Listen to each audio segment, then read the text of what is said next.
Okay, thank you everyone for joining us today. Sorry, a few minutes late, had a few technical issues in the background, but we are good to go. And today we are joined with Professor Bart Kay and Dr. Robert Kiltz, was who I'm sure everyone here would know, and of course the famous little Sammy from Japan. Um, so we're just going to maybe just get into it today. I don't think we really need a lot of introductions, except like Sammy, do you want to tell us a little bit about your background? Sure. I'm Sami from Japan. I'm stage 4 cancer patient. Original my cancer, or not original, my medical title is stage 4 colon cancer patient. And I had a big operation nearly 3.5 years ago. And after that, I developed a new metastasis, lung and liver. Yet, because of the 8 years carnivore, the carnivore didn't let me die. Still, I'm being on the carnivore and exercise, sunlight. These are the things that keep me alive. That is a quickest version of who I am. Excellent. Thank you, Sammy. So let's get into why. I mean, there's a recent paper actually, Professor Seifert was part of, came out about the ketogenic diet and the treatments for cancer. Why do you guys think that the carnivore diet is optimal for, or optimal nutrition for chronic disease like cancer? Would anyone like to answer that one? Who's first? Let's go, Professor K. Right. Okay. I'm an advocate personally of the carnivore diet specifically as opposed to the ketogenic diet generally for several reasons with regard to cancer management slash whatever you want to call it.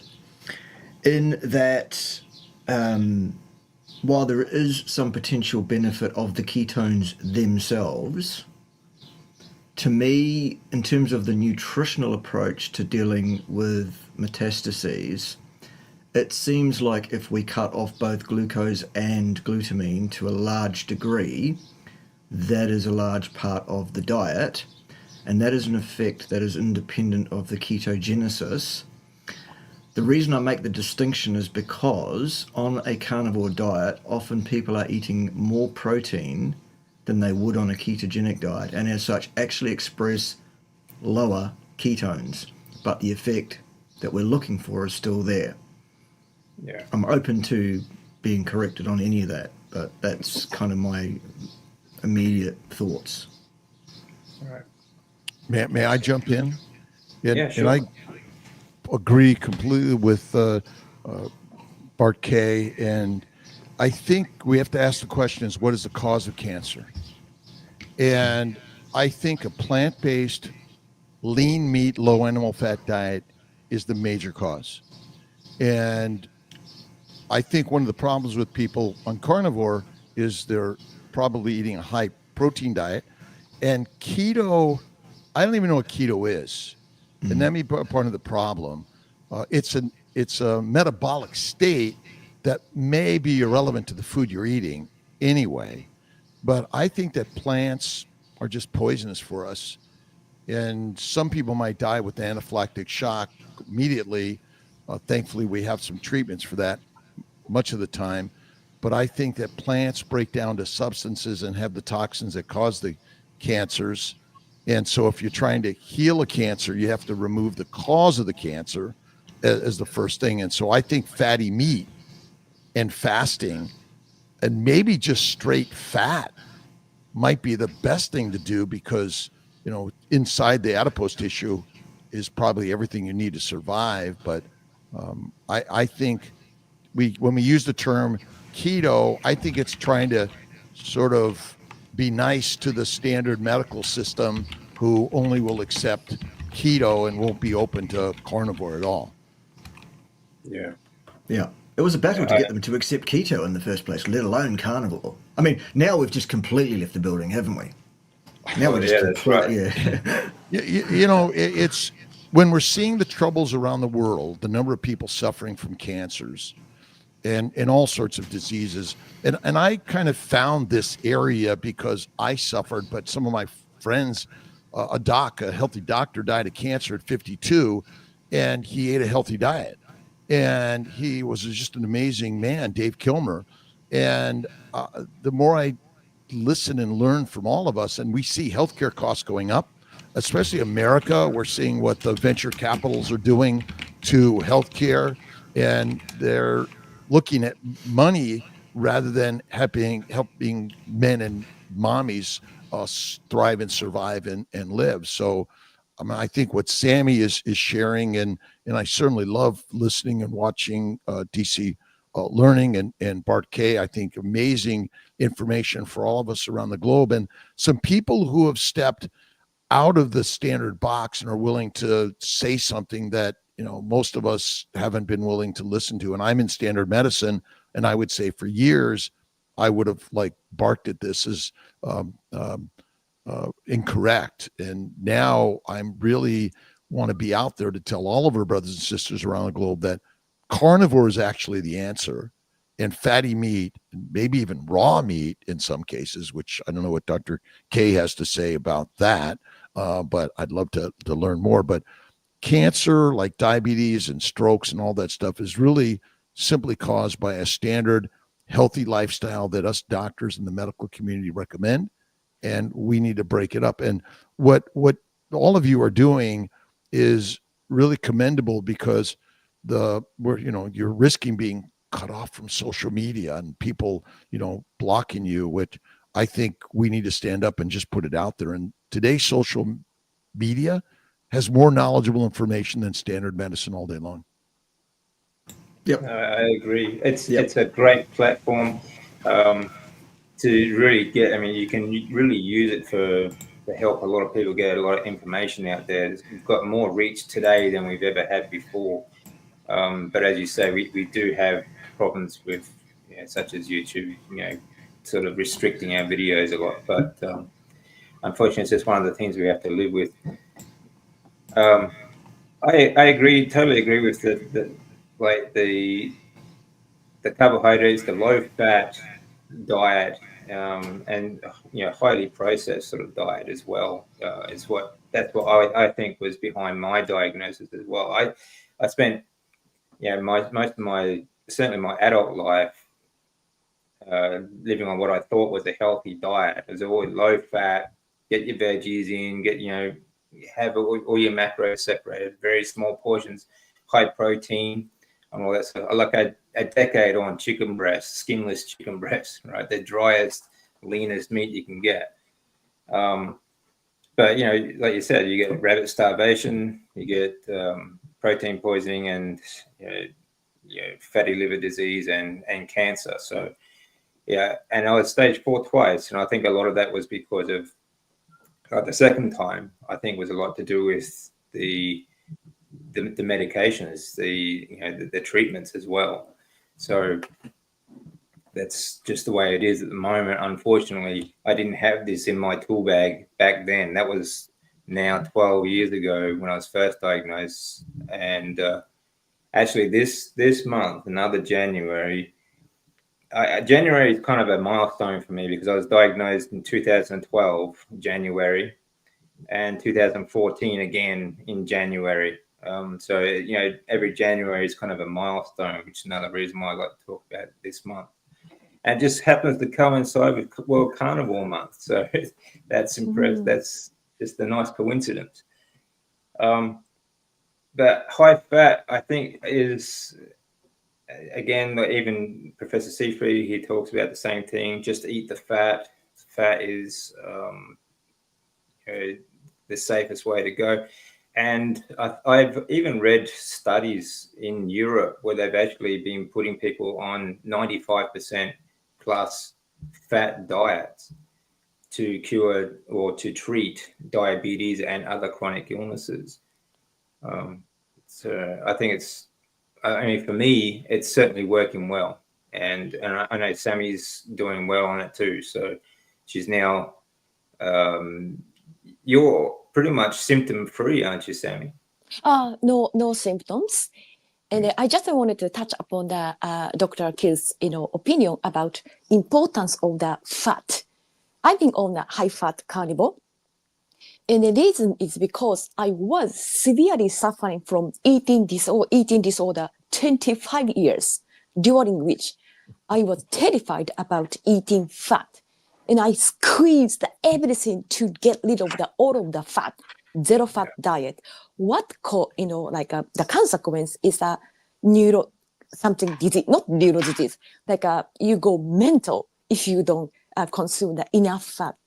Not only cancer kind of occurrence, but also your mental health. We are having a mental disorder crisis.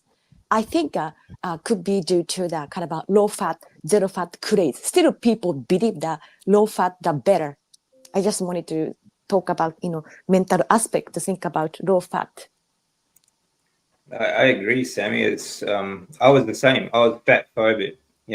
Like growing up, like my mother, she wanted us to be on vegetarian diet as well sometimes, so we were kind of off and on like that.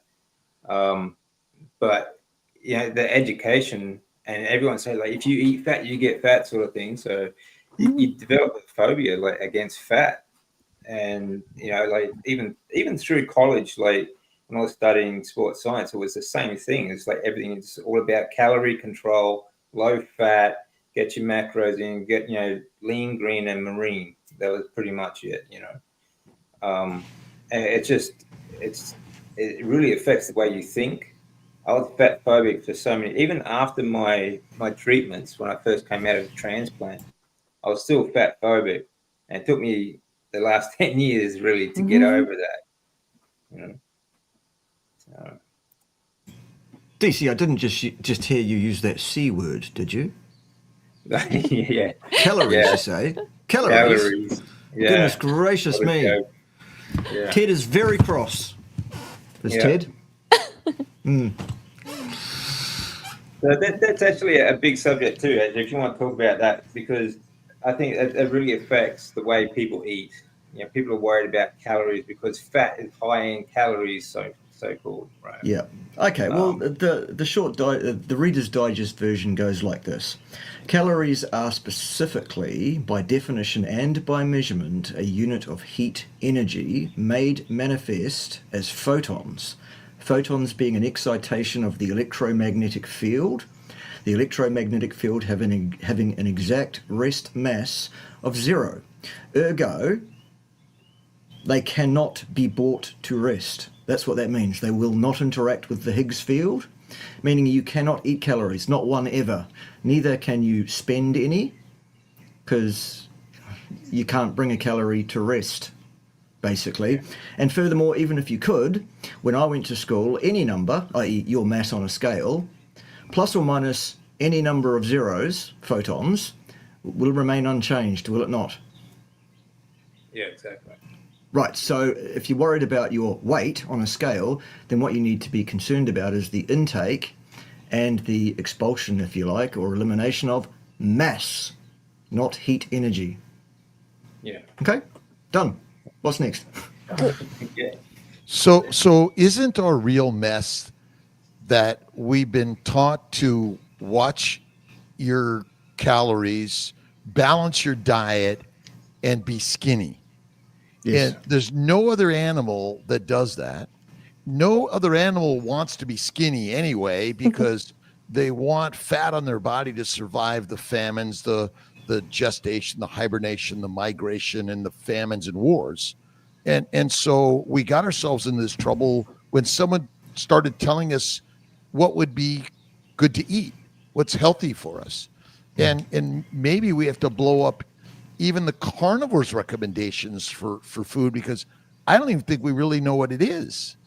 And I agree with Dr. K that a calorie, I mean, what your body burns, I don't even know what that means, but something's happening, I guess, in the mitochondria to make energy, and we don't know why it works or how it works that well anyway. But I think that the information that being skinny is deadly.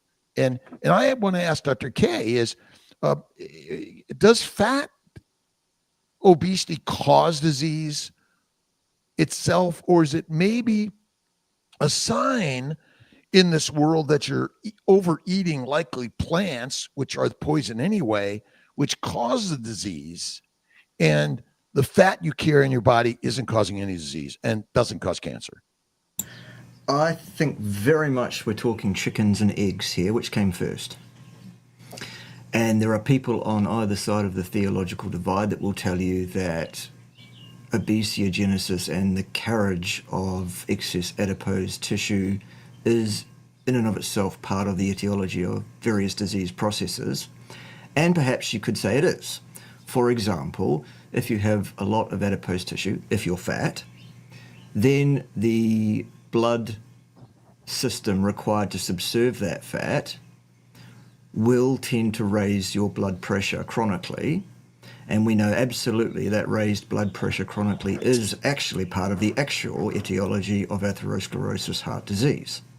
So that's one argument. Another argument will say, well, no, actually the fatness is in and of itself a sign of the disordered eating, the intake of too much mass, and not calories, mass of effective foodstuffs, and that it's a sign and not a cause. In the same way that some people will say, which came first, the chicken or the egg, who knows? Others will say, well, that's very, very simple. God created a chicken and the chicken laid an egg. So it just depends on where you're coming from, I think. So, I think either's valid. I have a new vocabulary here, mass. Yes. And I agree, because I have no idea what a calorie is also. I believe we're meant to be hyperphagic in the late summer, fall to get fat for the winter to come. That means overly hungry, for those that don't know. Hyperphagic, overly hungry. Thank you. No, yes. And many animals like bears do that purposely, so they hibernate, gestate, and they lose muscle mass 0, bone mass 0, and they lose only adipose tissue, because in the adipose tissue is every mineral, vitamin, and building block and repair molecules for your baby and your body. And so the problem is it's excessive mass of food plus the wrong food and too frequently. Now, if you understand what triggers the hyperphagy in the first place, the overly hungriness that the bears experience, a light bulb might go on for you. Here it is. Fructose. Yeah. Which fructose is in berries and plant material that is ready for eating around about at the end of the fall, just before the winter, right? That's when the bears go, oh, look, lovely berries. Yum, yum, yum, yum. They eat all this fructose. Fructose is handled by the liver in a certain way, which leads concomitantly, which means without any escape, it has to happen, to a reduction in the ATP concentration in the cells of the liver. Then the liver says, I'm starving for energy. And it sends a message to the brain saying, eat more. And so the bears eat more fructose, and that drags the ATP level down still lower. So they eat more. And all this excess mass of fructose and glucose is converted to triacylglycerides, which are stored in the adipose tissue for the winter to come. It's a magnificent design. And if you don't have it, you'd be dead. And so ultimately, Dr. K, that we're being fed as if winter is soon every day, and your brain has no idea that tomorrow there's food. It's going to do everything it can to put the food for your cells in your adipose tissue, because that's the only source of energy for your body. Yes, and then Can the I adipose ask you a question? tissue. Absolutely, but I was just going to say, but then the adipose tissue, which is now replete with all this fat, will start pumping out hormone messages to the body, and many of those hormone messages are thought to be involved in the process of the oncogenesis. And I say it's not our body's hormones. It's not our LDL, HDL, VLDL, cholesterol. Correct, It's simply the poisons from plants yeah. and a lean meat diet. Yes. And overtaxing your liver and pancreas all the time, which ultimately is being damaged from glycation, oxidation, whatever that is, advanced glycation products, but basically goitrogenic substances that damage the thyroid gland damage every cell of your body. So when we realize that the healthy fruits and vegetables that we have all been propagandized since before we were born is simply the cause of all disease, and by reducing the mass, so eating less frequently, and maybe you could comment about Dr. K about fasting, but let's let Sammy jump Yes, in go, there. Sammy. Oh, go. sorry. I didn't Yes, mean no, to you're bother more- you guys. no, you're- Sorry, the doctor and the professor. This is my kind of a ignorant question. Please forgive me. And if you kind of a fructose makes you fat, nature wants us to fat to survive the winter season. Yes, I think it's a kind of a normal physiology. But since we started to overeat, it's been almost decades and decades and decades. We were overfed. But we haven't, our gene hasn't, caught up with this environment yet. In contrast, our body temperature, or let's say, I live in Japan, and one day I go to New Zealand or Australia, where the temperature or the season is opposite, and I go there, my body is freaked out. Wow, so hot! But maybe a week, my body adjusts quite well, proper, like sweatings and all of that. And even in Japan, after World War ended, the majority of the people are very tiny. I'm sorry, kind of a lack of proper vocabulary, shorter and small. But just a second couple of generations, we became bigger, taller, robust, quick adaptation. Why we can't process fructose in a such a way that we could handle the kind of abundance of the sugar or fructose, please? Well, my take on that is that in the design of things, the original design, any amount of fructose was available seasonally for a very short window of several weeks at a time, and for the rest of the year, no.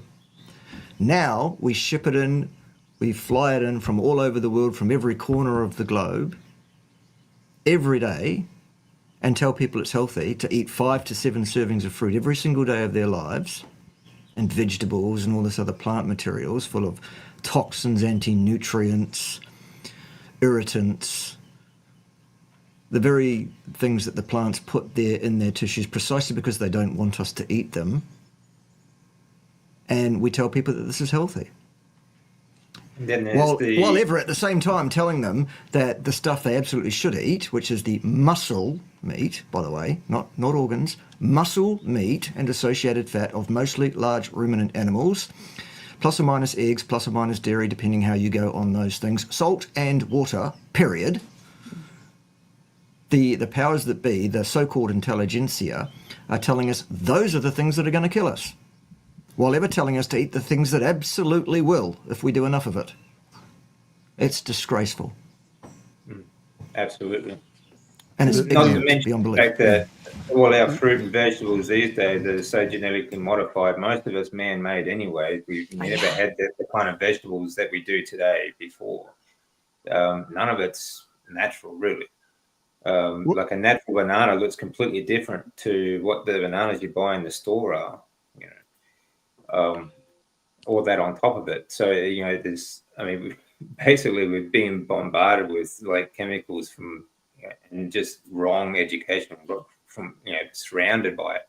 But basically, I think that if you eat carbs, like your body just deals with it differently. You have like your liver will produce fat. It makes fat from carbohydrates, any kind of carbohydrates. Doesn't matter what carbohydrate. There's no good carbohydrates. Like I used to believe, there's a difference. But you feed your liver fat and you get hormones. Your hormones essential for every process in your body. So feeding your liver fat is a very big difference. When it comes to what we're talking about, the calories before and mass in and out, the way I understand it is the respiratory system of the mitochondria is like a combustion between the carbon, the food that you eat, and oxygen that you breathe in. Then you produce, when those two, the combustion system of the respiratory system of the mitochondria, that combine the carbon and the oxygen to make CO2. It also goes through and makes ATP. So it comes out three different things. You've got CO2, you've got easy water, and then you've got energy. Now, energy is not quantifiable. You can't weigh it. It's just always energy. So that's why you can't measure calories, for example. And we don't eat calories, we eat carbon. That's what the food is. But when every 10 kilos that you lose of body fat, 8.4 of those kilos comes out with when you breathe CO2 out. The other 1.6 kilos is easy water, and there are other processes where CO2 is essential for your body for lubrication of muscle tissue and things like that as well. So that's basically it. Yeah. If there's any doubt about this, DC, just consider this for a second. If human beings could live on calories, units of heat energy, then we don't need to eat food. All we need to do is go and sit in the sun. Yeah. We could be breatharians, couldn't we? That'd be awesome. That's right. However, that wouldn't be any good for me because I've just bought a farm. Yeah. We have lots of sunshine here, but that's not what's feeding us. What we actually have is hectares and hectares, or Americans would call them acres probably, acres and acres of grass, which we can't eat, but we've got these crazy woolly things and these crazy other things that go moo that are trotting around on it and eating that grass and upscaling that protein to beef and to mutton and hogget and lamb. And we also have some ducks and some chickens and that kind of thing going on. Oh, and some goats. And that's how all the great circle of life goes. Shall we all sing the circle of life? No singing.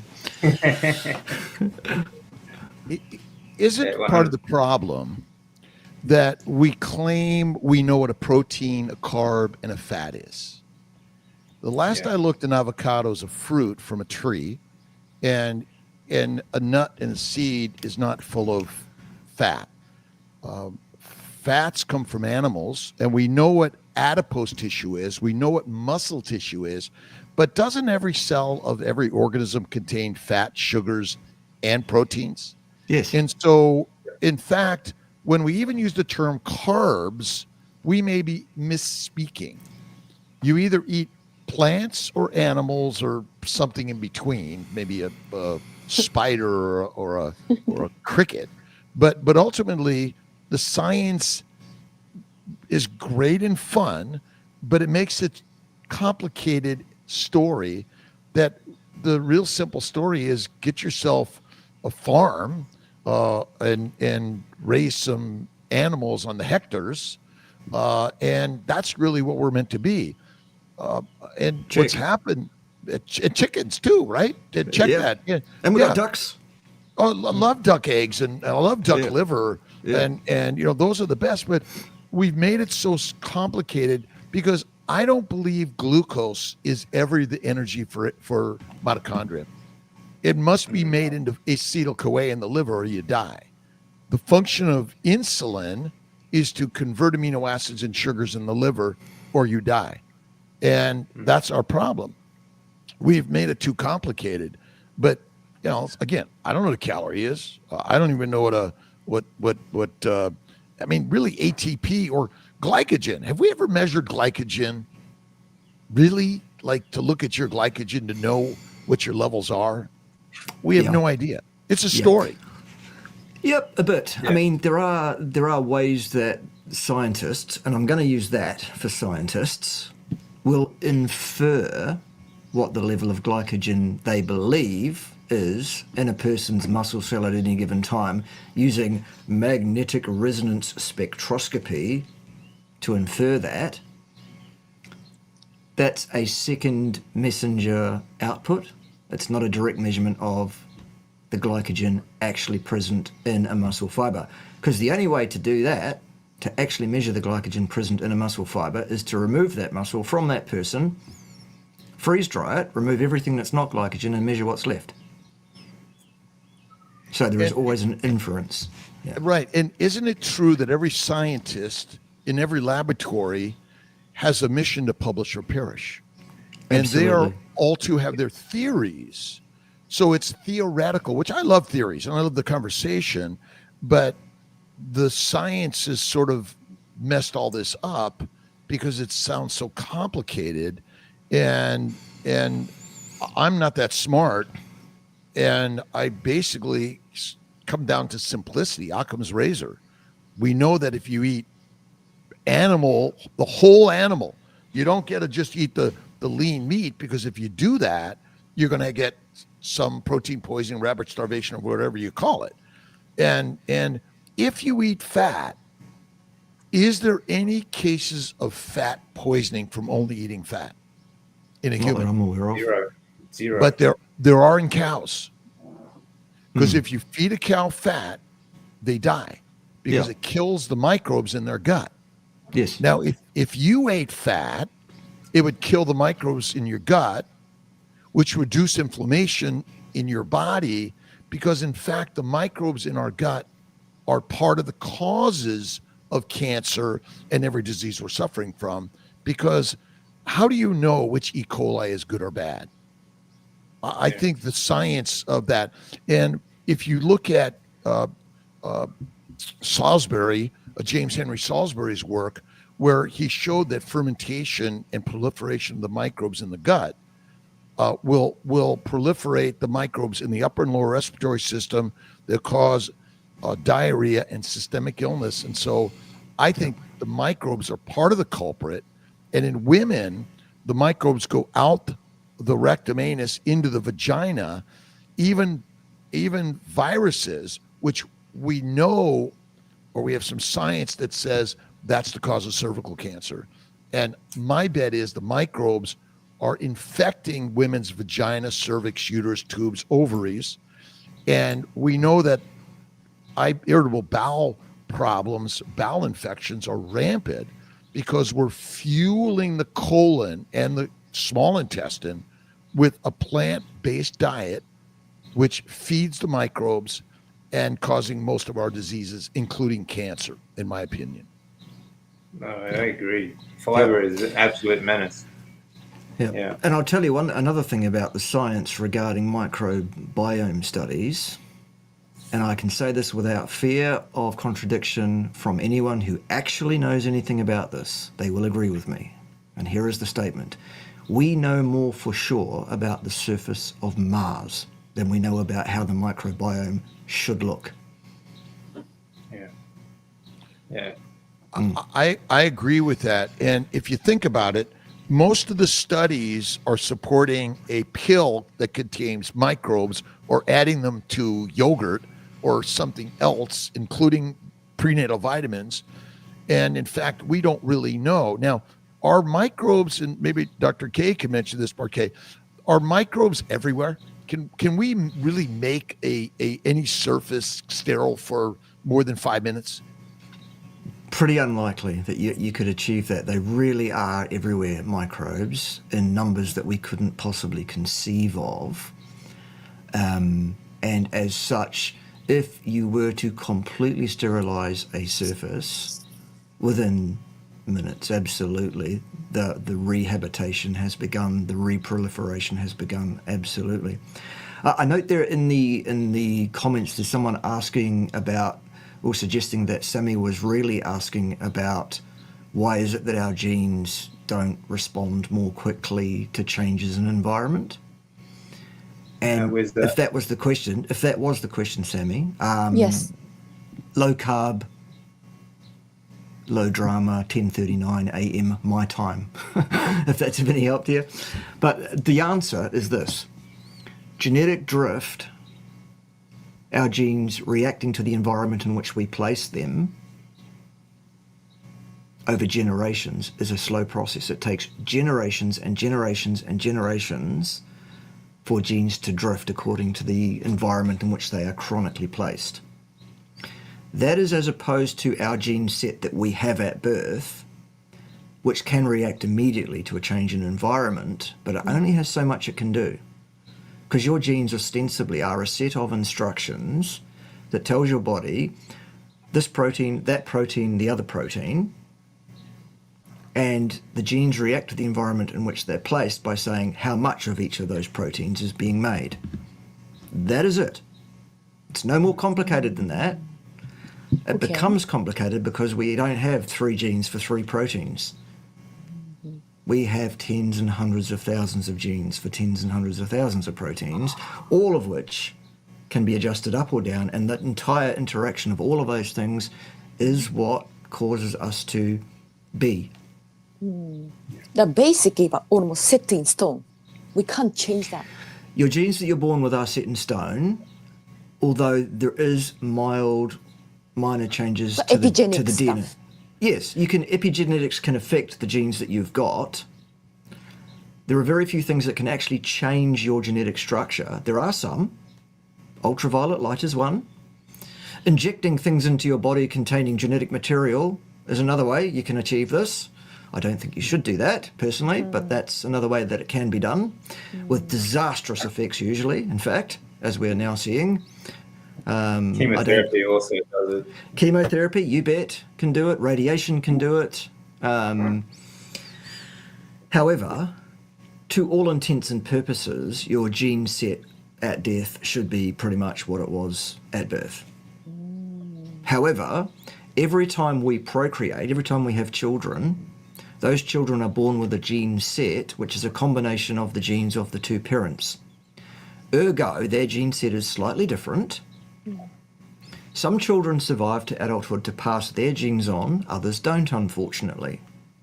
That's all part of the plan, and what that does is it means that our genes drift and change over time in response to the environment in which those genes are placed to best conduce the survivability of the species.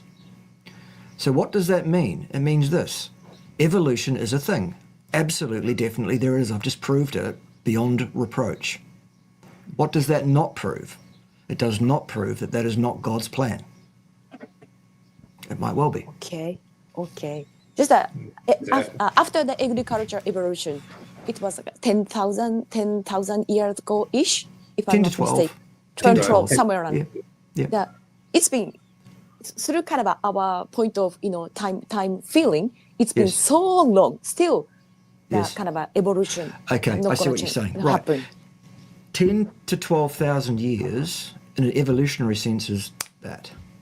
Oh, If we translate the entire existence of humans as we understand it, the time frame that humans have been on this planet, which is believed to be about 350,000 years, and we turn that into a 24-hour clock, we started eating plants at 11:59 p.m. Okay. We've had no time to adjust to this at all. And then we had the temerity to start messing with the genetics of those plants by selectively breeding, etc., to change those plants into something other than what they were in the first place. Yeah, to make them that's all. sweeter, juicier, full of sugar, nicer to eat, and to last longer in a box so that we can ship them and fly them around the place. And then we added machine oils and ultra-processed foods and all sorts of other The garbage. arrogance of human beings is beyond belief. Yeah, Some more than it's others. crazy. Yeah, some Anyway, more than that. Thank you. There it is. Yeah. But when it Amazing. comes to, I think what we talked about before, so when it comes into the proteins as well. We're talking to Dr. Peter Ballard about this as well. We don't talk about protein with enough sophistication because we don't actually absorb. Like everyone talks about crude protein from nuts and berries, like plants and all this sort of. It's completely different. we absorb amino acids. We have there's a certain amount of amino acids that we absorb and some that we just don't. And it comes down like we should be talking about micronutrients, not so much macros as well. And pretty much every animal on this planet is on a high fat diet. Even cows, they get they get fatty acids. When they break down their food, they're mulching the food. They can extract the fatty acids from those plant material that we can't get. So why should we be the only ones on the planet eating a low fat diet? It's insane. It might surprise people to learn this too. Cows do not gain their nutrition from grass, pretty much. Very little. Cows can't digest grass any more than we can, pretty much. Here's what happens. Cows have 4 stomachs, 3 of which are used to ferment grass, using bacteria as the means to do so, which produces a small amount of short-chain fatty acids, absolutely. Great. In the 4th stomach, the cow douses the bacteria with acid, breaks it down, the amino acids and other fats, and absorbs that.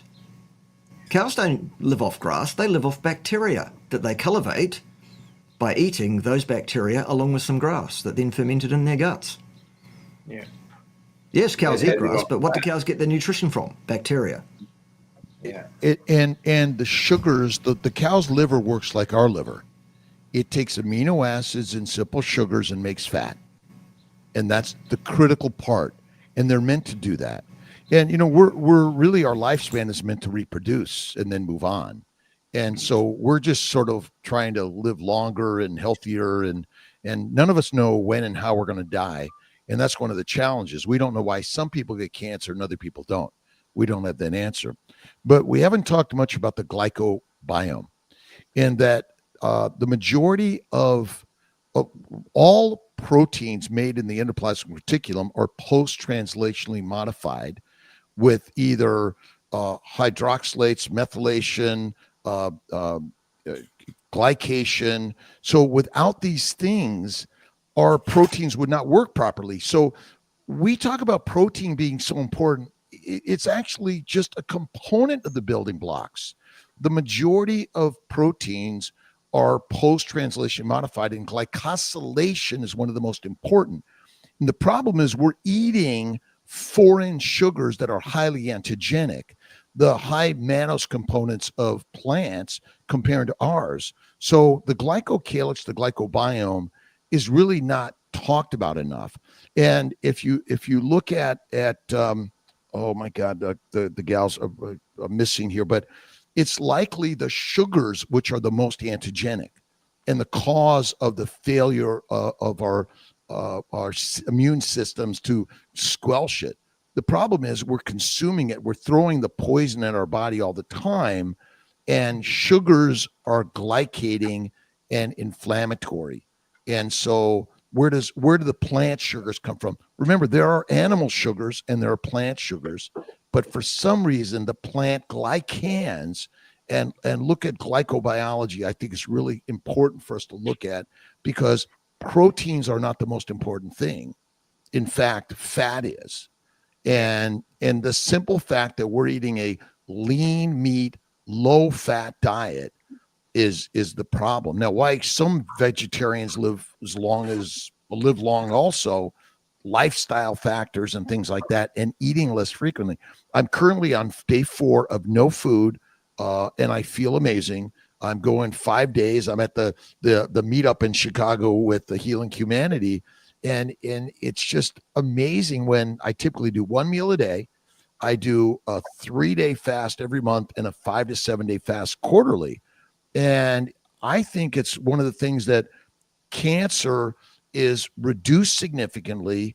And we know about it. Maybe Bart K can comment about this on they say calorie restriction, but let's call it something else. And maybe you can help name that on a better way. And maybe just, I call fasting and breaking, not eating overnight, and are eating 3 to 6 meals a day. From the day you're born to the day you die, your GI tract is full of fermenting, digesting plant foods, which is one of the leading causes of disease. Your gut is never empty. Yep, absolutely.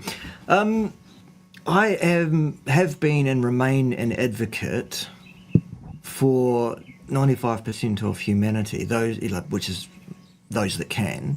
There are a few people that can't do this, and so okay, fine, for various reasons. But mostly, I am an advocate for eating once a day and once only, getting all my nutrition in one sitting. Partly for the reasons that Dr. Kiltz has just talked about, with giving the gut a chance to reset, be clear, and make sure there's nothing sitting there fermenting, basically rotting in your gut. The very thing they say about meat, they say meat rots in your gut. Nonsense. Nonsense. No, it doesn't. Plant material rots in your gut, basically, because that's what it is. Rotting is being broken down by bacteria, isn't it? Meats and fats are broken down by enzymes to their component constituents and absorbed and used by the body immediately. That's why carnivores have such reduced volume of fecal matter and frequency of going number twos, because there's no waste to speak of. Not because we're constipated, we're not. The other reason that I think eating once a day is optimal, if you can possibly do it, is this. Every single time you put food of any kind into your body, there is an automatic nervous system response telling your brain that you've just distended your stomach, where you've put food in it, and your brain reacts to that by setting your inflammasome on edge, ready to react, because this might be the meal that contains the pathogens. So your immune system gets ready. You get an inflammatory response every time you eat anything. So why would you do that to yourself 5 and 6 times a day, other than because you're eating the wrong thing, which is pulling your blood sugar down and causing you to be hungry again before you need to be? So you're spending your life inflamed, and we know absolutely without question that the underpinning etiology, cause, of most of the big killers in society is inflammatory. And that includes cancer, heart disease, dementia, type 2 diabetes, type 1 diabetes, and all sorts of autoimmune dysfunctions. They're all inflammatory. Yeah, so when you're eating 5-6 times a day, low-fat diet, you're really not giving yourself much chance. And even if you're eating a high-fat diet, which, again, it's high animal fat diet technically, and most people cook their meat that melts away all the fat anyway. So I don't know if we could really truly say you're eating a high-fat diet. You're eating a plant protein, low-fat diet 99% of the time. But I think really the key is, how often did we eat 50,000 years ago? And the beauty of your body is you can make fat fast. And if you're really eating the animal and making sure you're getting the most valuable, I'm going to use this word calorie because fat does contain more energy per gram compared to amino acids or sugars. And maybe that's a maybe, I'm going to say, because I'm going to want to see if Dr. K has any comments on that. But I think the key here is that even if you're a vegetarian or Mediterranean, if you simply eat less frequently and you cook your plants well to kill the microbes, simplify the sugars, and add animal fat, you probably will be healthier than you know. Can I ask you a question? Yeah, please, Sammy, go. Sorry if I interrupted you. No, not at all. No. I'm asking about meal frequency. It is true. In general, people eat 6 or 7 times a day, which is incredibly bad. Now, I wanted to answer this question. Female, I'm 52, categorically to the menopause. Already our hormones goes everywhere, and the very stressful moment. And the fasting or not eating prolonged stress. This kind of a population, is there any kind of a contraindication for OMAD? like Right. female or skinny people? Okay, good. Great question. Awesome question. Here's what I would say. In terms of the genes that we have, it was very, very common for human beings to not only not eat multiple times a day, but actually to not eat multiple days on end, actually. Secondly, I think we need to make a clear distinction between stress and distress. Because I'll tell you what, if you are in a situation where your stress level is 0, that's unfortunate, because what that means is you are dead. Yeah. So that brings in the idea of hormesis, meaning some level of stress to keep your body homeostatic mechanisms fit and trained is a good thing, of the right kind of hormesis, that is. No stress is bad because that's dead. Too much stress is bad because that's distress. Your mileage will vary. I did say before that about 5% of people I talk to, for various reasons, are really not able to eat once a day. And they are usually people who have damaged their metabolism over multiple decades of doing the wrong thing, under the influence of people telling them to do the wrong thing. Largely, it's not their fault. They have been misinformed, unfortunately, and it's my job, it's my mission to re-educate folks to the best of my ability, those that will listen. Because you can lead a horse to water, can't you? But you can't make the damn thing drink. Isn't it true that we're always sort of seeking food and reproductive opportunities, and Sure. so the fact that they're there everywhere is a hard thing to stay away from. So in our ancient environment, finding food and reproductive opportunities took work, and you had to go out and do it. And without the drive for food and reproduction, you'd sit under that tree and watch Bart Kay's cows eat grass all day long, and would miss the point that these drives are pushing us to go eat, and because it's always there. So whether we say, and I think this is a conversation that people say, well, I can't do that. But 50,000 years ago, you didn't just drop dead because you couldn't do it. You either live, until you did go do the work to do that. And so I think that's part of our physiologically, we can probably lock Bart Kay up and not feed him for a week, and I think he would do really well. He might be cranky and want to get on a live and probably put Dr. Kiltz down, in a good way, though. I mean, in a good way. But I think that's our real challenge, because it's so, when it's there, our ability to say no is nearly impossible, because the background noise is just saying, hey, listen, you're an animal, and I'm not going to let you die and miss the chance to survive another week or a month. Yeah, absolutely. And, we are also developed over 350,000 years and longer, actually, as opportunistic scavenger predators. It is in our very gene set instructions. Our thought processes are programmed to grab an opportunity. If there is one there. How can you bypass McDonald's or any of those places with the access, and we have to really be sharing more of this to our brothers and sisters who are being poisoned by a plant-based low animal fat diet, and they have the strength to fast. It's not easy, and I don't think the longer fasts are that critical important, by the way. I just find them food freedom. It really takes a lot of people that aren't in the strength of a real carnivore experience to be able to sort of walk away from that stuff that's a real poison. Yeah, no, I agree. So, all of this, in terms of treating chronically ill patients, I think get your hormones, or get your body producing the hormones that you need by eating a high fat diet. It's going to optimize your chances. Like we're talking about before, things that can change your DNA.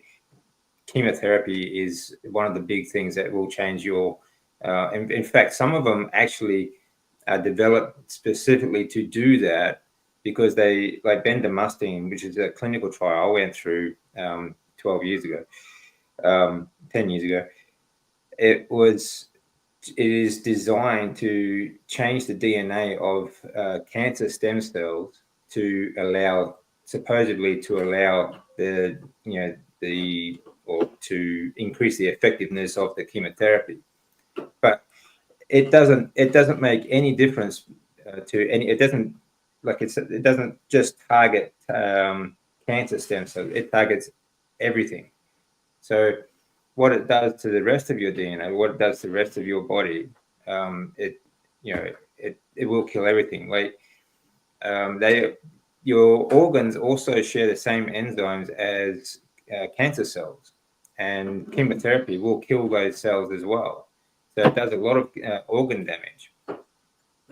So having a high fat diet is obviously like producing the hormones that you want, or getting everything else optimal as possible, is obviously going to help recovery, and even obviously prevention too, if you can, before you're diagnosed.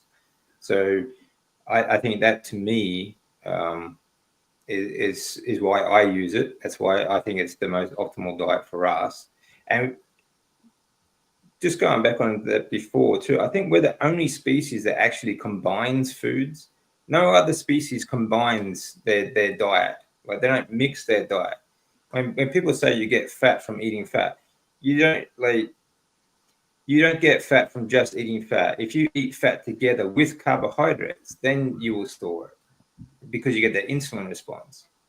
But it's completely different if you eat it separately. If you eat just fat, your body can't hold it. You either use the energy you get from it, or you expel it. Simple as that. Well, can I make a comment that polar bears go after ring seals to get the fat, and you can get fat on fat because it's food that goes to the lymphatics through the thoracic duct, and it's circulated everywhere and deposited in every cell of your body, because that's what your body wants. And the other thing to remember is that fat cells, if you eat a adipose tissue, the fat cells contain sugars and amino acids, which must go to the liver and via insulin be converted to fat. But the real issue is, if you eat fatty meat and really focus on the fat, I don't know anyone that has a protein deficiency. I think we overemphasize protein to be consumed at all. It's rare, and it's usually because they have significant sickness, cancer, or liver failure. So the fat doesn't come with the poisons that are in plants, or the foreign antigens of the glycocalyx and the glycobiome, and that's a real issue. And I really think that if we find a simple story here, then we inspire more people.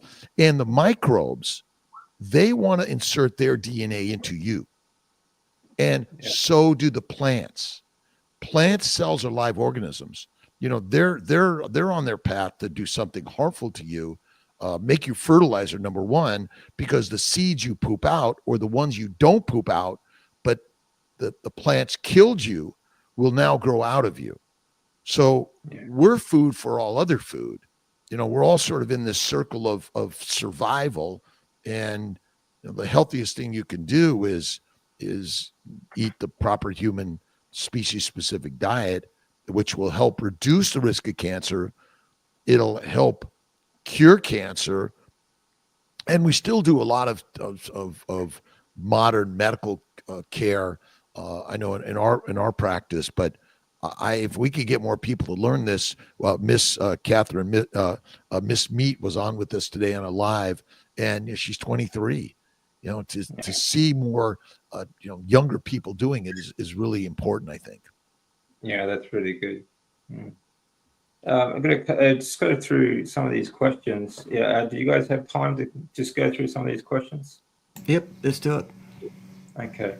Any tips for improving sleep in terms of staying asleep? I've heard that a few carbs help, but I don't tolerate anything with carbs in. I don't tolerate dairy, eggs, or plants.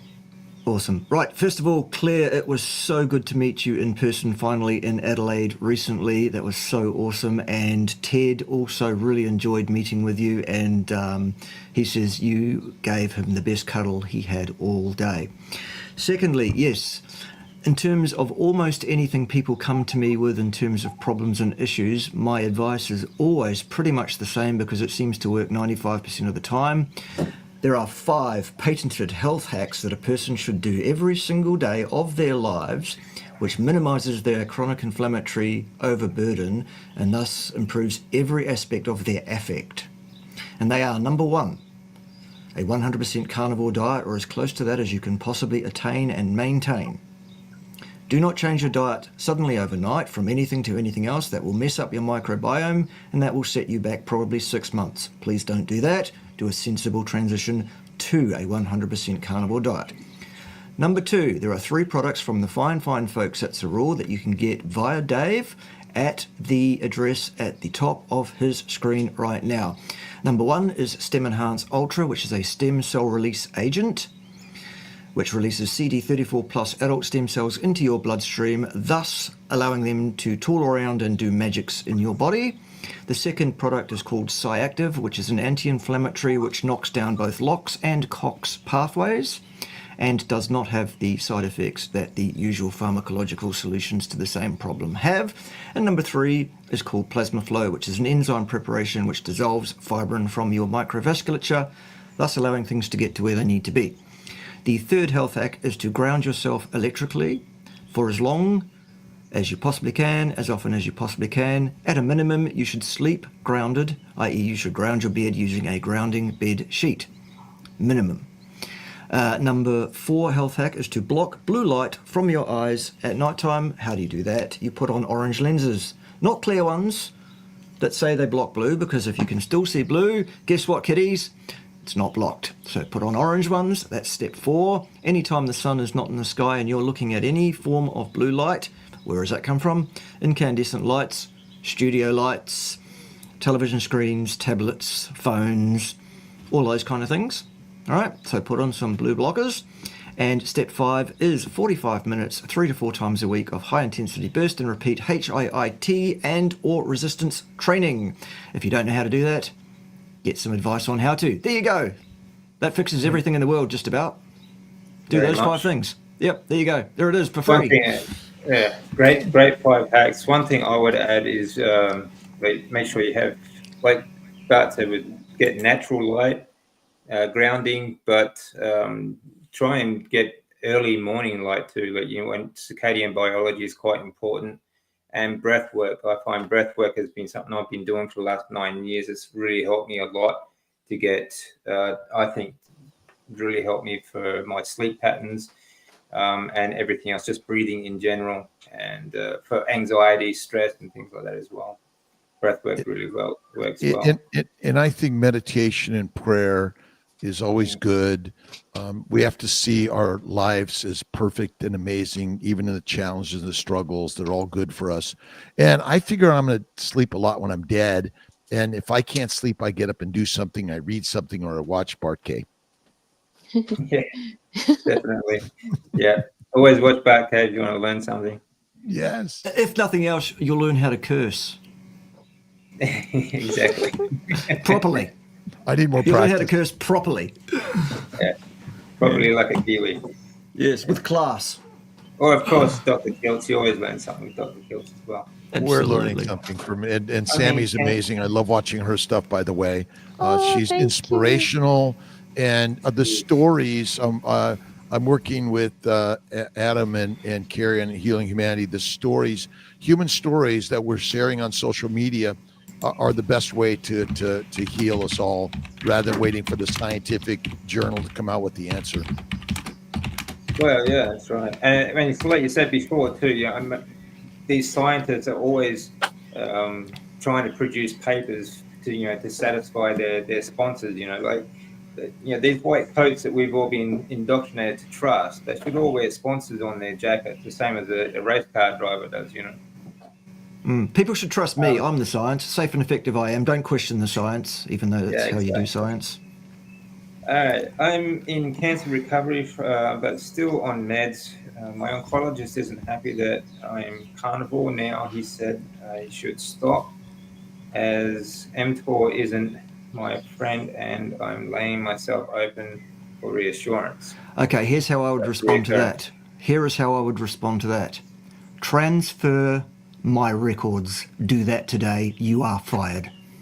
Yeah, exactly.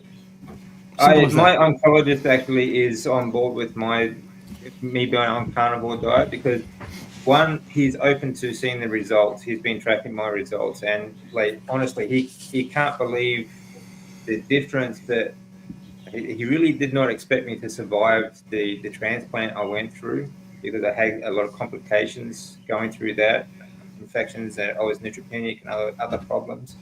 And he didn't expect me to survive much longer after that. That was 10 years ago, last October. Okay. Wow. Now, he is completely on board with my oncologist. He's a good guy, but he's completely on board with carnivore diet because he just can't argue with the results. Yeah.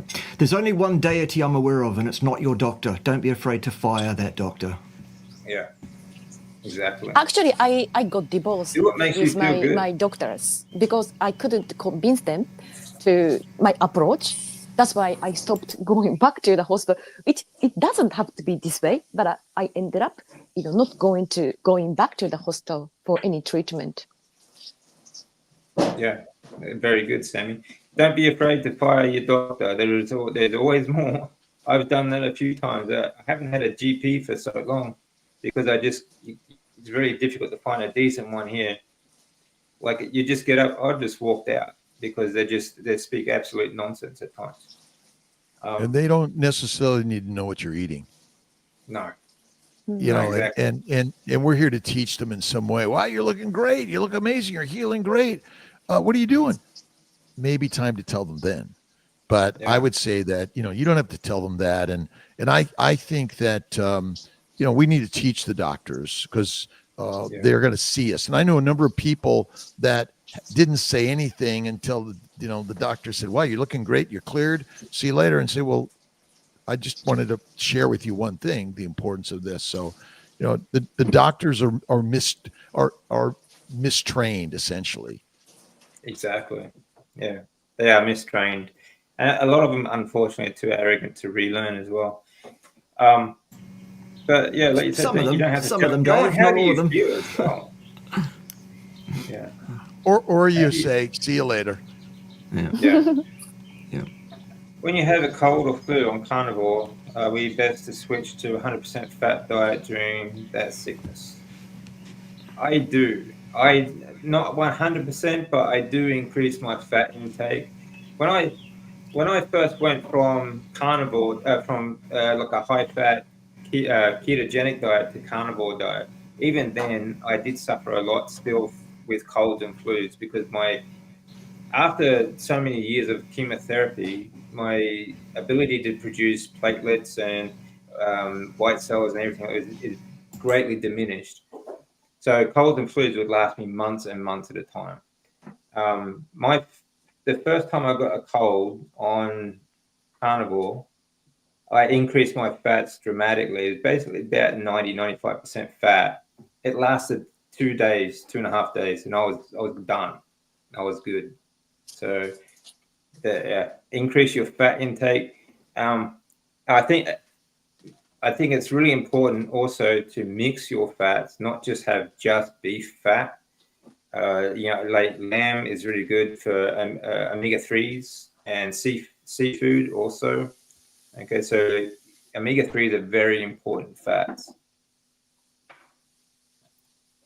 Anyone else want to chime on that one? I mean, I think some people don't do well on eggs and dairy, but or milk is for a baby and not for an adult anyway. And I think eggs are probably related to what the chicken is eating, and it's going to affect the antigens that get into the meat. But I almost never eat chicken anyway because there's not enough fat. Sometimes I'll have a chicken wing or a whole, roasted chicken, but not very commonly. I don't know if Bart and Ed would ask me, hey, Kiltz, let's go hunting chickens. you never hunted a chicken. You only hunted something big so one of us come back and say, I did it, right? You come back and say, I killed the chicken, and like, who cares? But I think that you can eat dairy. I mean, I do cream and butter pretty well, not that much cream, but I love my butter. And I think, I do eggs, but not a lot. Some people do like 6 or 10 eggs or 20 eggs a day. I think, it contains all the minerals, vitamins, and the building blocks of our bodies that someone says we need. I even question the mineral, vitamin, and the macromolecules that someone has scientifically said this is what you need every day. I just don't know that's true. But healing on eggs and dairy can do it, but mostly the fatty meat. I avoid anything produced by monogastric animals unless I know the source. Like if it's pasture raised eggs, then they're great. Yeah. But anything that's monogastric, anything that they eat comes out in their product. So eggs, the meat, and their fat. So I don't eat any pork or bacon or anything like that unless it's pasture raised. And it's the same with the eggs and chicken. Like Dr. Kill says, it's too lean to eat anyway. So I don't eat it. Know where your meat comes from. Know where your food comes from. I think that's really important. And even if you're talking to the butcher at one of the big boxes, you can ask, where does this meat come from, and get some more information about that. If you're not ready to go to your regenerative rancher and know your local rancher, which I think you should, you could still talk to your local butcher and find that out. And getting it locally grown is important, because when suddenly the transportation system of the world breaks down, and it's likely to happen, and you can't get your food as you thought at the local big box, you either want to be doing it yourself or you want to know someone locally that could provide it. Yeah 100%. Can I mention one thing? It is true, absolutely. The organic or good sources is true. But if there are the people who are watching this, only they are eating commercialized, industrialized food available because of their enough money to go on, like organic. Still, I think that compared to the normal people, you are high, that you are pretty good. I just wanted to mention that one thing, because I never have eaten, grass finished beef yet. Always I eat, grain finished beef, but I happen to drop to that. There is something nice about you better come beef. and visit us here on the farm then and try some, because everything we do here is finished grass. I we don't always feed feel grains it. at all, and it's organic. I mean, it's different, especially with beef. Like post. with beef and lamb, though, Sammy, like they're not monogastric animals, so you're a lot safer. So getting beef and lamb, from the supermarket, that's still going to be a lot healthier than definitely. anything else. But the difference is pork and chicken and eggs. Yeah. So Monogastric animal, kind of what they eat that's gonna reflect on their flesh. But there are some carnivores who can't just afford to eat beef. I have talked to some cancer patients, even cancer patients, they can't afford to eat beef. They were rely on the chicken with fat. Yeah, I don't think it matters.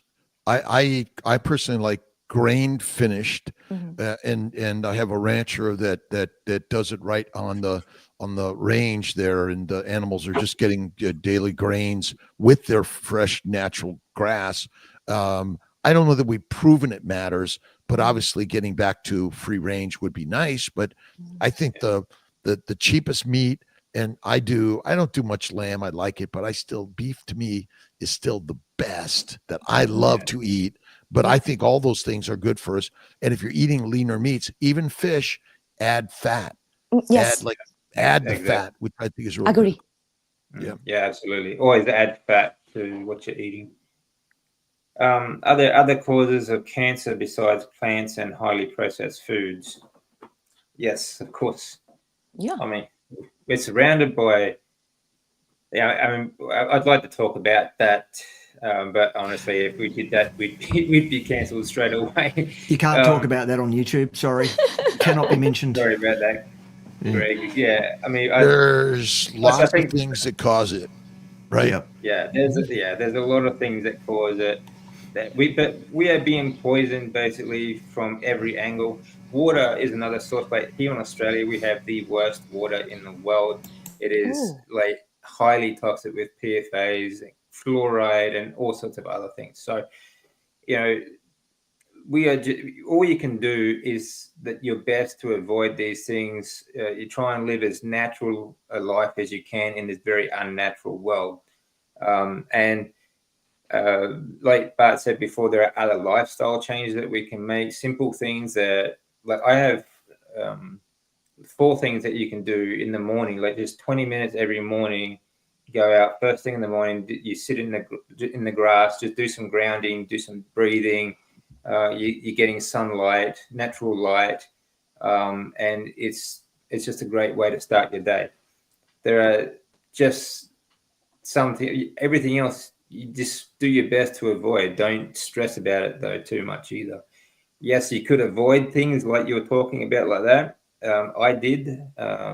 For me personally, 9 months after my transplant back in 2014, they gave me a regime of these vaccines, the same as you get when you're in childhood, and my immune system just collapsed again.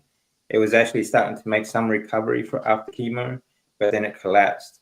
So I haven't let them do that to me ever since. And I've spent most of the last 9 years trying to rebuild my immune system. So these are reasons why I avoid any such things myself. But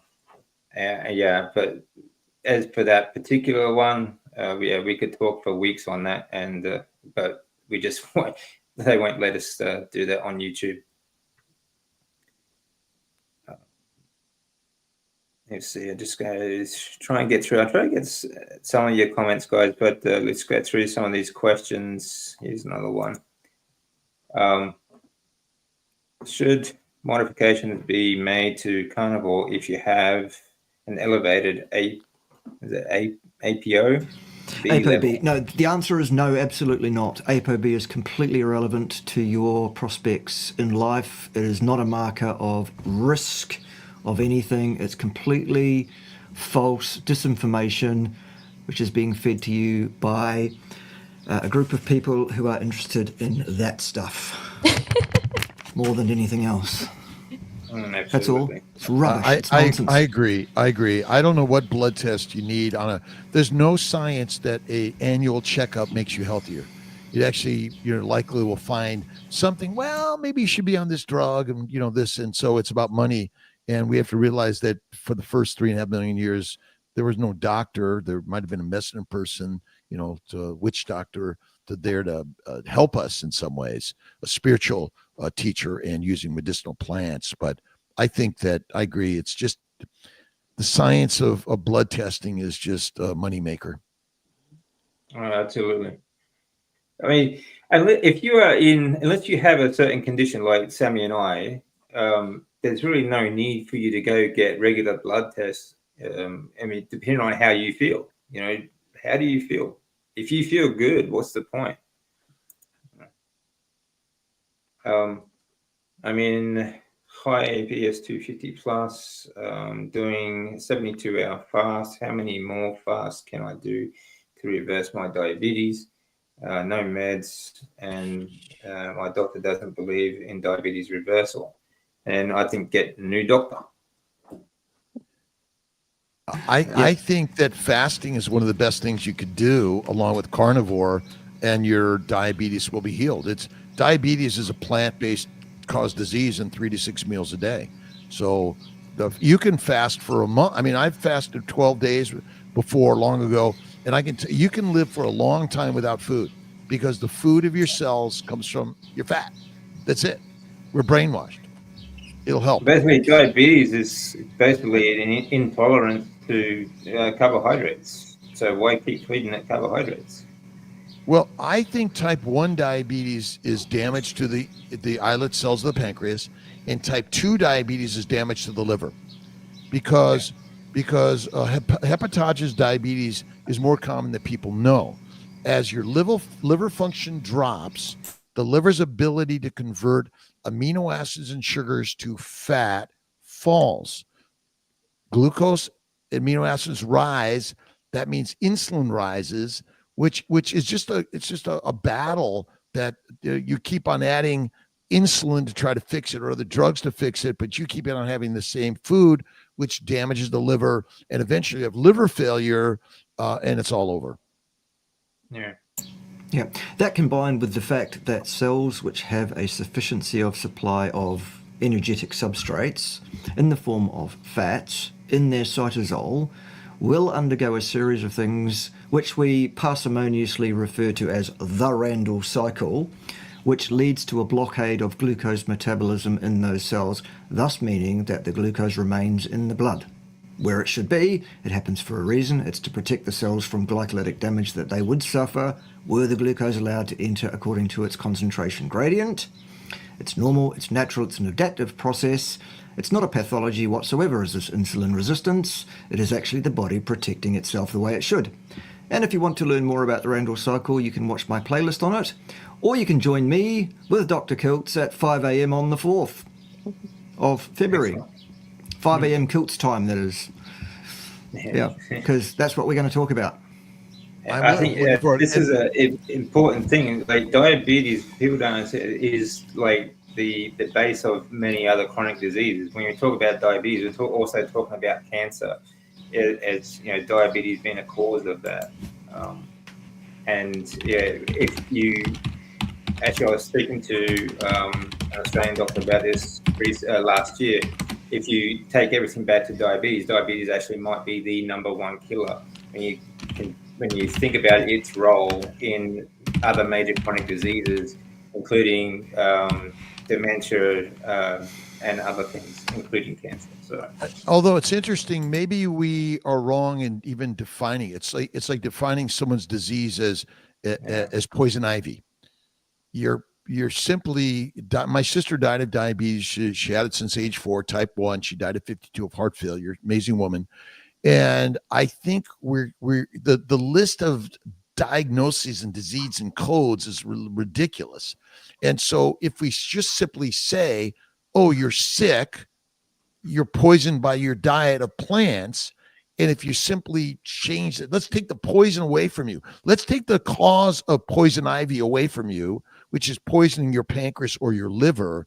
And that's the substance, that's the problem. So, but in the standard world where we've been trained as of physicians, is practitioners, is that this is the disease based on these tests, and we've got these drugs for you, and these specialist doctors, which are still prescribing a plant-based 3 to 6 meals a day, which is simply you're poisoned by plants or poison ivy. So if we just simply say poisoned by mass of food, I'm going to get that one, Bart. The mass of food you've been masterfully presented to eat, you're doomed. And this is our problem. And we hold physicians like the Pope, the president, the priest, and physicians, all P's, at a higher altitude of professionalism and knowledge, and we become domesticated animals. And if you feed a wolf and a lion plants, they become dogs and cats. You feed a human being that was once a hunter a plant-based diet, you become a slave, soldier, peasant, and prisoner. And that's as simple as that. Actually, I saw recently, there's actually a documentary on this on YouTube. I'm going to do a video on, but there was a study done on a civilization that they found, like the ruins of recently, and they found that they were pretty much around at the time of the agricultural revolution, and they went from hunter-gatherer to growing crops. And even though it took about 5,000 years, that civilization died out completely because of that transition to growing crops. And now the only thing left of that entire culture is just the ruins, their buildings and things like that. But they also found that they gradually just got smaller and smaller as well. So it's quite interesting. We as human beings want easy, don't we? Yeah. We don't want hard. And so if they can service all the food wherever we're at and all day long, all night long, and it's really, think about it, heroin, cocaine, marijuana, nicotine, caffeine, and then the plant, we'll call them carbohydrates, are highly addictive substances. And there's no addictive substance that comes from a cow at all. That's right. No, you never see anyone chasing down a cow because they're addicted to it. You know. Are you saying that me rolling up my cows and smoking them is a waste of time? Well, you smoke them and we eat them. Yep. You smoke them, we eat smoked. them. They're great smoked. It's awesome. Yeah. Yeah, I never got that. People smoking their steaks. I've never been able to roll them up very small. But there you go. So one other question for Bart. Olive oil. Yeah. The whole fruit, including the seed, is crushed. Yes. Isn't it the seed oil? Yes. I don't know why they say it's not a seed oil. Of course it's a seed oil. And people say, oh, it's okay though because it's monounsaturated. No, it's still 14 to 16% polyunsaturated if it's pure olive oil that they really are selling you, which they probably are not. No, that's right. 99.9% of the olive oils you get from the supermarket are an olive oil blend. Okay, they're fake news. Fake news is what they are. Fake news. Exactly. But olive oil is a seed oil. I'm sorry, and coconut oil is a seed oil because all these oils. So oil from a plants are all deadly. Now, if you have them in small amounts from time to time, don't lose your shirt over it. But you got to eat the fatty meat from an animal in order to be really healthy and help reduce cancer and help cure cancers. Sophia Clemens in Paleomedicina in Hungary, is feeding people purely fatty meat and doing fasting, and they're healing. And I think that's what Sammy's talking about, and everyone here is talking about. Exactly. Yeah, 100%. Can I say? Yeah. Any plant is just right. an oil. When I was a plant-based ketogenic dieter, I consumed a lot of, like olive oils and coconut oil. But I was always hungry. Even my calorie was 5,000. Still, I was hungry from, like olive oil. You see? But now I consume, fat from animal. I don't need to consume the liters and liters in the fat from animal. And it satiates me. That is it's almost like that's the design and that's what you're supposed to be eating. Yeah. Yeah. Our body doesn't know what to do with olive oil, actually, in my opinion. Exactly. Correct. It does not. And coconut oil is the same. I was the same with coconut oil before. There's gestational... Sorry. No, take the question. Okay. Does gestational diabetes still occur on a low-carb diet less than 50 to 100 grams a day? I think gestational diabetes can happen on a carnivore diet if you're eating lean meat, cooked meat, and I think it absolutely can happen on. I don't know what carnivore is a high-fat animal-based diet. Keto is a high-fat-based diet, and it's certainly going low-carb, high-fat, eating less frequently, and carnivore will reduce your risk of gestational diabetes. And I recommend carnivore in pregnancy, in lactation, and throughout your pregnancy. For sure, it's the very best thing that any woman could do. And men will improve their sperm quality, and women will improve their egg quality by going carnivore. And I've seen so many couples increase their conception rates on carnivore.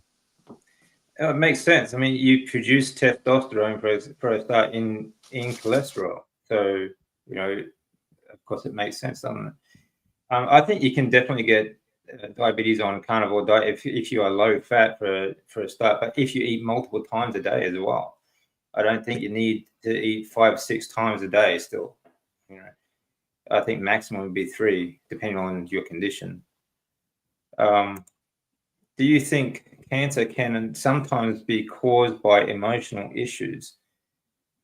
I think it can be a contributor. Stress is very much a contributor to chronic disease.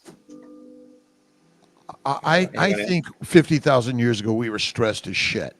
Today, I'm sorry, it's mind machine, which were basically propagandized to think negatively. Plus, the plants damage your brain. Suicidality, criminality, psychosis, schizophrenia, depression, anxiety, go down the list, autism is all damage to the brain, saying a plant-based diet. So when we talk about emotions, emotions are natural to either fight Bart K in order to be the king of the hill or run away, right? It's the alphaness of us. But emotions are natural and normal.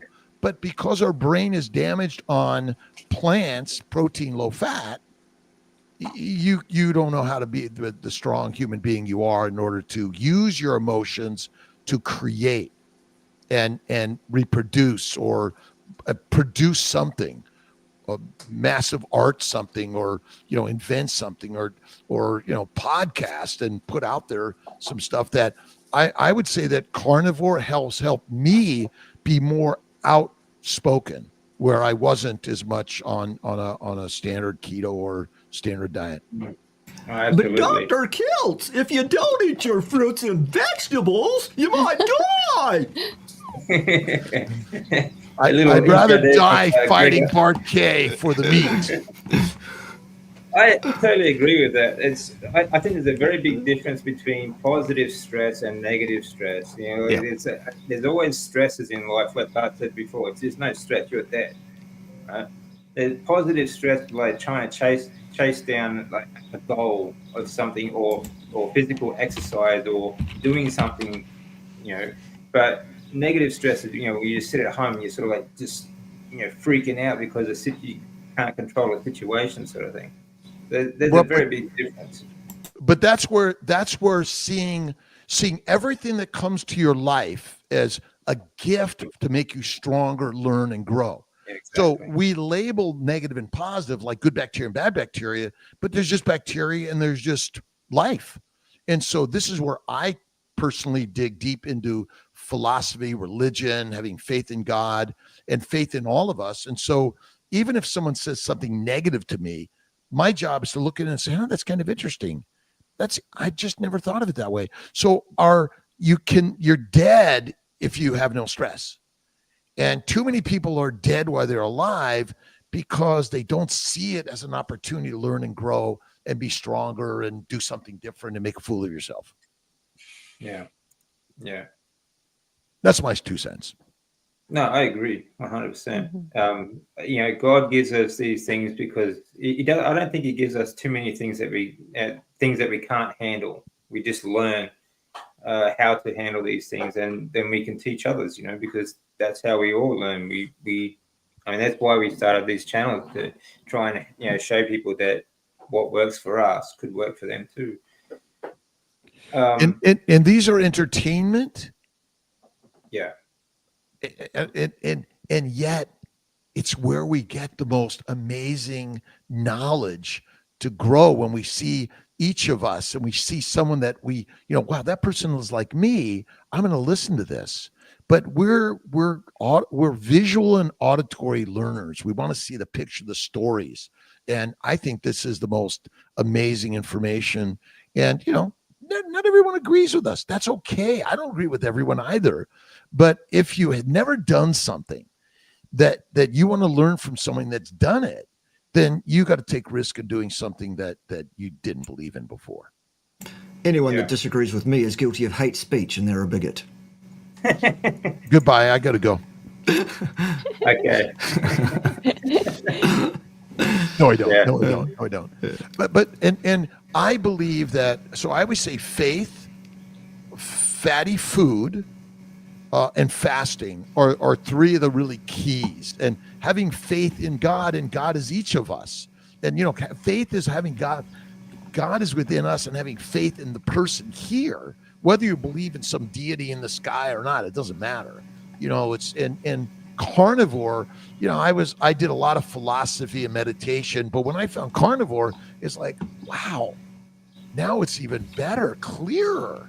I might even get myself how many is that? I'm 100 hectares or get myself a farm and raise some animals. I'm inspired. I think you should. I think Yeah, I why should not? too. Yeah. Yeah. All right. Well, just having a bit of technical difficulties there.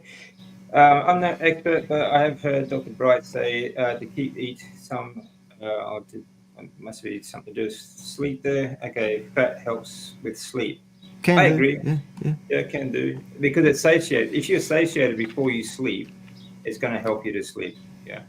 Kiltz's ice cream, and you don't have to put any sugar in it. You don't have to put stevia in it. You don't have to put fruit in it. But I believe small amounts of sugar from time to time are not the cause of disease. And as you become a strong carnivore, you actually, and you don't call yourself an addict, that you're stronger than ever. You can do almost anything. But small amounts, I think, are okay. And my ice cream, it's cream and eggs. It's high in fat. Yep. Yep. Yeah. I sometimes eat some butter before bed. It sort of just satiates me a little bit. So there's nothing wrong with that, I don't think. I did 90% carnivore for 9 months, felt fantastic, and then went to Mexico for 5 months. Yeah, that'll do it to you. Yeah. Well, the sad part, I work at a hospital also, and I was talking to a medical student and a resident today, and we're going over all this stuff and talking about it, and we're learning all the drugs and dissections, and we're feeding the patients unhealthy diet that we call healthy, and we're wondering, what causes all disease. And someone was talking about, all of us should be sharing this with our doctors. And if you're in a retirement community or elderly care or whatever it is, we need to be insisting that our brothers and sisters around the globe get the proper human diet, species specific, and are feeding our all of us the proper diet, so we can see them heal and get out of those homes, those hospitals. Yeah, exactly. Yeah. I think medication should be like a temporary thing. They're not supposed to be a lifelong sort of thing. Well, maybe Bart can answer this. I mean, really, if we look at any chronic disease or any drug you have to take for any long period of time, it's probably your diet, because there may be times you get an infection, or I hurt my wrist yesterday. I took a Motrin and put a wrap on it, and but that's temporary, small amounts. But really, any chronic disease, is there anyone required other than a type 1 diabetic that requires some insulin, even if they're carnivore? Yeah. Well, the allopathic medicinal community, i.e. that which is bought and paid for by Big Pharma, here's the thing. If you have to keep taking a drug other than insulin, it's not working, is it? Because drugs are supposed to cure diseases, are they not? Other than insulin, which cures the presentation of the diabetes somewhat, ameliorates rather than cures, i.e. elevated blood glucose, name me a pharmacological drug that cures anything. Yeah, exactly. Go. Yeah, and I would speak up. Sorry, I was trying to say there was an article just a month ago. Pfizer has been in business for 175 years and haven't cured anyone. Pretty impressive. Also, they've been fined more for lying to and killing people than any other company in the world, collectively. Yeah. So far. And many of these drug companies stemmed from making the poisons for World War I, and you think about that, and many of the cancer drugs come from that, but even many other drugs, and this is one of the sad parts. Like mustard gas, that's the stuff they use for chemotherapies now, basically. That's the kind of stuff I had pouring through me for 3 years, solid. Crazy. Yeah. Okay, what time of day do you believe is best to eat your one meal a day? Doesn't confront me none. How do you feel after eating food, a big nice meal of you just ate that catch that killed? You're tired, you want to go to sleep, rest and digest. When you sleep right after eating, the blood flow goes to your bowels, and it's like that's the perfect time. When you eat in the morning, then you go to do your daily things. I think breakfast in the morning is just a marketing ploy by Kellogg's Corn Flakes and all the others. We have to make everyone happy in the commercial industry. So I do mine before I go to bed at night. I'm about 4 p.m. personally. Me too. Yeah, 4 p.m. Between 4 and 5, I like to eat. That way I give myself some time. How about you, Sammy? I'm a morning eater. I like when I eat something after 2 p.m. I can't sleep. If something in my stomach that sabotages my sleep, that is my style. Cool. And I think whatever time you pick for your meal is up to you, right? Go ahead. I'm sorry. Yes. I was just going to say, it just depends on how you feel. I think you got to work out what you feel best on. There's no we're all different. We all take different times. But actually, I kind of agree upon you guys, because I wake up 1 to 3 a.m. I do my work online, and after afternoon, I'm not gonna do anything. Just lie on, kind of a half sluggish. So that is why, idea of after eating, you're gonna be sleepy, you're gonna be tired. So I think that my time zone a little bit different from normal people. Yeah. My friends call it SST, Sami Standard Time, not JST. I'm on the different time zone. Yeah, fair enough. Yeah, I don't usually get up until between 3 and 5 a.m. So, I can eat a little bit later. Okay. Question: should there be any concern about cholesterol levels while on the carnivore with already elevated ApoB levels? No, not at all. Not under any circumstances. Absolutely, unequivocally not. Period. Only time you should be concerned about your cholesterol levels is when they're too low. Yeah. Okay. High cholesterol means good hormone production.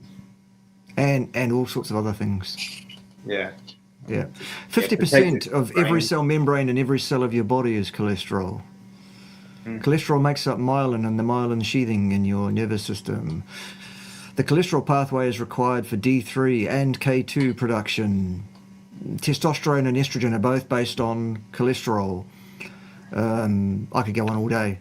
And it's rampant, the number of people taking estrogen and testosterone. And many of these are phytochemicals. They came from plants. That was the kind of the craziness to the story. The birth control pill was first discovered in taking yams from Mexico. And so, we're just damaging our body. But carnivore diet will heal many people, but still some people won't bring back their estrogen or testosterone production because the damage was so great. But cholesterol will help by eating the substrate that is the precursor to making your hormones and remove the toxins that damage your hormone endocrine cells. The fitness industry is notorious for this. They have all kinds of different testosterone boosters, but they're all plant-based. They're just absolutely destructive. The fitness industry is only second to the medical industry when it comes to how much damage it does to people. So, 18 months carnivore, breast cancer returned. I didn't blame carnivore, blamed stress and loneliness from the death of my spouse. Keto now. I wish I had more guidance. I am going to interrupt you. I had that exact same thing. I had been carnivore years and years, and then I developed after the surgery, and then after that 1 year later I developed a new metastasis, lung and liver. Not because of carnivore. The reason was because I was eating a high protein carnivore. Yeah. At that time, I forgot about I was cancer patient.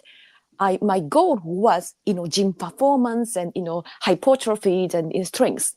To achieve that, general idea is a high protein. Industry told us. I was exactly eating 200 grams of protein and then chunking down the protein shake. That's the time I developed a new metastasis, cancer returned. Of course, stress plays a big role, but I want you that person to check the GKI, your meal, your carnivore is fat enough or not. Sorry, Yeah. I No, couldn't help. that's spot on, Sammy. Yeah, that happens a lot. Like we were talking about this before. You can still do carnivore wrong just because if you're Yeah. eating a high protein diet rather than a high fat diet.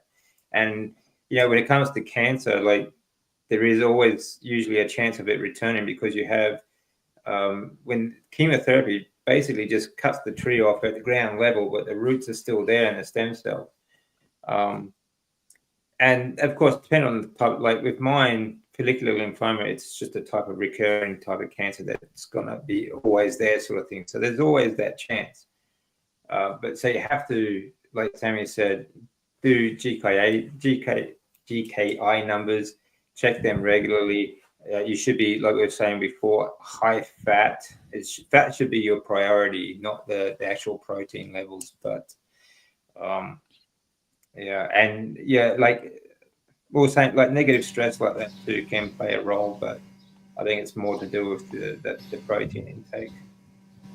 And I think that community is so critical in all of this because we're all suffering from some loneliness, some worry, regret, judgment. And so when you come into community and you really get a chance to listen and learn from each other, and then you can get even some individual coaching, counseling throughout this, and get a chance to, because I think talking about it is so critical to help people that are stressed and don't know which way to go in healing their cancers. And carnivore doesn't mean cancer is not going to happen. We don't know, what causes so many diseases anyway. No, that's true. I mean, all you can do is your best to sort of mitigate or limit your chances of it coming back. Basically, that doesn't mean it won't come back. It's just that you're doing your best to make sure that it doesn't. As I'm doing and Sammy is doing. So, but yeah, there's also lifestyle things make a big difference as well. Light, blue light, natural light, breath work, grounding. These things really do matter. Your circadian biology is very important. It's not just about diet. Okay, diet is one big part of it, but it is just one part of it. This is why I keep trying to tell people it's not just about carnivore diet. Agree. Super sticker, thank you very much. Really appreciate that. A question: floating too much fat? Yeah, I don't think we need to go into that one. Oh, possibly it's too much fat, and possibly it's not enough absorption of fat. Yeah. Either of those things are dealable with. Probably you should grab a consultancy, and we can talk about that in the background. Yeah. Yeah. And I want to emphasize that, Bart, and that again, the coaching individuals is such an important thing, and that's why this group is here to help people understand themselves. And we all have little differences in how we learn, but the talking and learning individually is great. Yeah, absolutely. Yeah, that's why it's so important for people to tell their story. The anecdotes really help people to identify, okay, these people are going through this too. Maybe they can help me with this as well. So it's really important. Anyone using tallow for skincare? I only use beef tallow, nothing. Yeah. But I usually only use tallow soap, for example. I think it's very important. It's not just about what you consume, like eat. It's also what you absorb through your skin as well. Chemicals that you use at home can be you absorb this. This also affects your hormone production as well. So the products that you use on your skin or even just come into contact with make a big difference to your hormone production as well. So, nice. With much love to all, I'm going to have to punch out, guys. I have something coming up at the top of the hour. Yeah, I think we'll end it there today anyway, guys. I think we've kept Dr. Kilton and Professor Bart too long already. But thank you, everyone, for participating and for just being here and asking all these questions. All good. If you have any more questions, please leave them in the comments afterwards, and we will try to get back to you as soon as we can. We'll leave that there. Thank you, everyone. Sorry we couldn't get to all your questions and comments, but yeah, there's quite a lot there. So until some other time, hopefully we can do this again soon. Thank you again, Dr. Kilt. Really appreciate you taking the time. Professor K, again, always a pleasure. And of course, the lovely Sammy. It's been wonderful. Thank you, everyone. All right. Cheers. And thank you for the invitation to everyone. I really appreciate this. It's really joyful. Look forward to doing it again. And Bart on the 4th. Yeah. Brandle cycle.